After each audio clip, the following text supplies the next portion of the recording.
విశాఖలో అత్యంత ఖరీదైన భూములను ఎటువంటి అర్హతలు లేని ఉర్సా క్లస్టర్లకు కారు చౌకగా కట్టబెట్టడం వెనుక భారీ అవినీతి ఉందని మాజీ మంత్రి వైసీపీ విశాఖ జిల్లా అధ్యక్షుడు గుడివాడ అమర్నాథ్ అనుమానం వ్యక్తం చేశారు. విశాఖ వైసీపీ కార్యాలయంలో మీడియాతో మాట్లాడుతూ 2 నెలల కిందట ఏర్పాటైన కంపెనీకి ఏకంగా 3,000 కోట్ల రూపాయల విలువైన భూములను అతి తక్కువ ధరకి కట్టబెట్టే కుట్ర జరిగిందని ఆరోపించారు. కనీస ప్రభుత్వ నిబంధనలను, ప్రొసీజర్లను కూడా పాటించకుండా భూకేటాయింపుల ఫైల్ను పరుగులు తీయించింది ఎవరో ప్రజలకు వెల్లడించాలని డిమాండ్ చేశారు. విశాఖలో 5,728 కోట్ల రూపాయలతో డేటా సెంటర్ను ప్రారంభిస్తామని ముందుకు వచ్చిన ఉర్సా క్లస్టర్ ప్రైవేట్ లిమిటెడ్ సంస్థకు ఎలాంటి అనుభవం లేకపోయినా కూటమి ప్రభుత్వం ఆగమేఘాల మీద ప్రభుత్వపరమైన అన్ని ఆమోదాలను ఇవ్వడాన్ని అమర్నాథ్ తప్పుపట్టారు.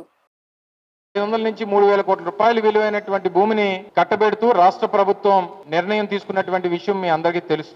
దాదాపు 4-5 రోజులుగా రాష్ట్ర వ్యాప్తంగా, దేశవ్యాప్తంగా పెద్ద ఎత్తున చర్చ జరుగుతూ ఉంది. అసలు ఈ కంపెనీ ఏంటి, ఈ కంపెనీకి సంబంధించినటువంటి బ్యాక్గ్రౌండ్ ఏంటి, ఆర్థిక పరమైనటువంటి బలం ఏంటి, దీంట్లో ఉన్నటువంటి డైరెక్టర్స్ ఎవరు, అసలు ఈ సంస్థకు సంబంధించినటువంటి కార్యకలాపాలు ఏంటి, ఇవన్నీ కూడా పెద్ద ఎత్తున దేశవ్యాప్తంగా చర్చ జరుగుతూ ఉంది.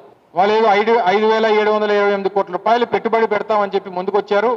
5,728 కోట్ల రూపాయలు పెట్టుబడికి గాను మేము ఈ 56 ఎకరాలు ప్రభుత్వం కేటాయిస్తుంది అని చెప్పినటువంటి ప్రభుత్వం అసలు ఈ సంస్థ ఎప్పుడు స్థాపించబడింది? చంద్రబాబు నాయుడు గారు గత పాలనలాగే ఇది 4వ ముఖ్యమంత్రి. ఉమ్మడి రాష్ట్రంలో 2 సార్లు 19 సంవత్సరాల పాటు ముఖ్యమంత్రిగా పనిచేశారు. మళ్ళీ ఇప్పుడు 2వ ఈ రాష్ట్రానికి ముఖ్యమంత్రిగా పనిచేస్తా ఉన్నారు. ఇది ఒక మోడస్ ఆపరెండిగా, అంటే షెల్ కంపెనీల సృష్టికర్తగా ఉన్నటువంటి చంద్రబాబు నాయుడు గారు ఇలా ఊరు పేరు లేనటువంటి కంపెనీలు తీసుకుని వచ్చి ప్రభుత్వానికి సంబంధించినటువంటి విలువైనటువంటి భూములు కట్టబెట్టి తద్వారా ఆయన లబ్ధి పొందుతున్నటువంటి విధానాన్ని ఇప్పటికీ కూడా ఆయన మారలేదనేటువంటి దానికి ఇది ఒక ఉదాహరణ. ఒక 4 రోజుల క్రితం రాష్ట్ర ఐటీ శాఖ మంత్రి గారిని ఒక జాతీయ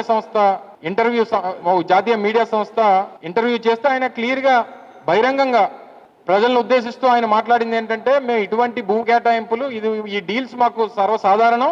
1995 నుంచి మాకు ఇది ఒక రొటీన్ ప్రొసీజర్, మాకు ఇది అలవాటు అనేటువంటిది నిస్సిగ్గుగా ఒక జాతీయ సంస్థకి ఇచ్చినటువంటి మీడియా ఇంటర్వ్యూలో ఆయన చెప్పినటువంటి కథనాలు మనం అన్ని కూడా చూసాం.